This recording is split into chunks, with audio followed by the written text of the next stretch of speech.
Well, এই just ফিরলাম বাড়িতে, আর তোমাদের সাথে আজকে শেয়ার করব হচ্ছে আমি কিভাবে ডাবল ক্লিনজিং করি। আগেও দেখিয়েছি হয়তো, আজকে চলো আমি যেইভাবে করে থাকি সেটা শেয়ার করবো। কারণ আমি খুব একটা মেকআপ না করলেও বাইরে থেকে যেদিন ফিরি তখন আমি ডাবল ক্লিনজিং ডেফিনেটলি করি, আর যদি বাড়িতে থাকি তাহলেও আমি কিভাবে করি সেটাও বলে দেবো।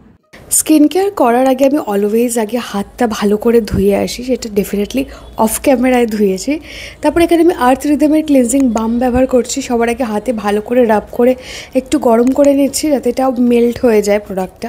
তারপরে ভালো করে মুখে ম্যাসাজ করছি। আগে আমি নারকেল তেলও ব্যবহার করেছি ইনিশিয়াল ডেজে, কিন্তু যেহেতু আমার সেন্সিটিভ স্কিন, অনেকের ব্রেকআউট হয়, তো আমার ওইভাবে আমি ফিল করিনি যে নারকেল তেলের থেকেই ব্রেকআউট হচ্ছে, বাট আমি অফ করে দিয়ে এই ক্লিনজিং বামে ইনভেস্ট করেছি। তারপর একটা বেবি ওয়াইপস দিয়ে আমি ভালো করে মেকআপটা রিমুভ করে দিই। আর এই ফেস ওয়াশটা আমাকে ডক্টর রেকমেন্ড করেছিল বহু বছর আগে, আর আমি হাতে ফেস ওয়াশ নিয়ে জল দিয়ে ভালো করে ফেডা করে নেওয়ার পরে মুখের মধ্যে অ্যাপ্লাই করি, ডাইরেক্ট ফেস ওয়াশ অ্যাপ্লাই করি না, মানে ডাইলিউট করে। আর যেদিন ধরো আমি ক্লিনজিং বাম অ্যাপ্লাই করছি না সেদিন আমি দুবার ফেস ওয়াশ করি।